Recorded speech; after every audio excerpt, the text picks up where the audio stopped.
Hi అండి, అందరికీ నమస్తే.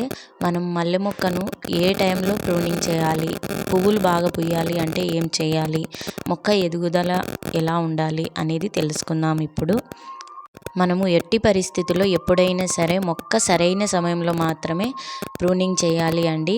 అది ఎప్పుడు అంటే పువ్వులు సీజన్ అయిపోయిన తర్వాత, ఎప్పుడైనా సరే పువ్వులు అయిపోయిన తర్వాతనే మనం ప్రూనింగ్ చేయాలి. మామూలుగా డిసెంబరు ఫిబ్రవరి మధ్యలో మనకు ప్రూనింగ్ చేసుకోవాలి ఖచ్చితంగా. ఒకవేళ లేదు అంటే మీ ప్రాంతాన్ని పువ్వులు తగ్గిన దాని వెంటనే బట్టి మీరు ఆ విధంగా కూడా చేసుకోవచ్చండి. మనం మామూలుగా ఎండిపోయిన కొమ్మలను అంటే బాగా బలహీనంగా అయిపోయి ఉంటాయిగా, వాటిని మాత్రం తీసేయాలి ఫస్ట్ అది గుర్తుపెట్టుకోండి. తర్వాత మనము గజిబిజిగా కట్ చేయకుండా ఎలా అంటే అలా గుబ్బుగా ఉంటాయి చూడు, వాటిని మళ్ళీ తర్వాత కట్ చేయాలి. ఒకవేళ అవి అయిపోయిన తర్వాత ఎక్కువగా పొడవుగా ఉంటాయి కదా, ఇక్కడ చూడండి ఈ విధంగా, అలాంటి వాటిని మనము గాలి వెలుతురు బాగా తాకేటట్టు ఓపెన్గా ఉండేటట్టు మొక్కను మంచిగా ఫ్రెష్గా ఉండేటట్టు చూసుకోవాలి.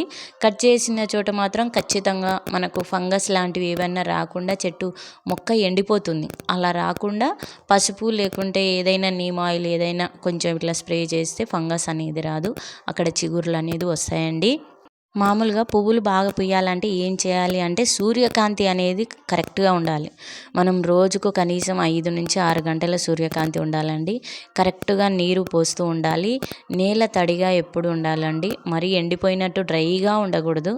నీళ్లు నిల్వ ఉండకుండా కొంచెం తడిగా ఉండాలి. నీళ్ళు అంటే మామూలుగా ఎక్కువగా నీళ్లు పోస్తే పువ్వులు తగ్గుతాయి అంటారు. ఎరువులు ఎలా వేయాలి అంటే ప్రూనింగ్ చేసిన తర్వాత మనము కంపోస్ట్ కానీ, గోమయంతో చేసిన కంపోస్ట్ కానీ, బోన్ మీల్ కానీ, కొంచెం బనానా ఫెర్టిలైజర్స్ కానీ, ఇలాంటివి పొటాషియం కోసం ఏవైనా సరే మంచివి ఫెర్టిలైజర్స్ ఇవ్వాలి. పువ్వులు వాటికి బలం కావాలి అంటే ఇలాంటివి ఇవ్వాలి. ఇలాంటివి 15 రోజులకు ఒకసారి ఇవ్వాలి. న్యాచురల్గా మేము స్ప్రే చేసుకుంటామంటే కనుక ఖచ్చితంగా ఇవి చేయండి, పువ్వులు బాగా పూస్తాయి. పంచగవ్య, జీవామృతము, బటర్ మిల్క్ అంటే ఇవి చాలా బాగా పనిచేస్తాయండి. చేసి చూడండి, వీటికి మించినది ఏం లేదు. న్యాచురల్గా ఇలాంటివి చేసామంటే మనకు తృప్తి ఉంటుంది. నచ్చితే లైక్ చేసి సబ్స్క్రైబ్ చేయండి.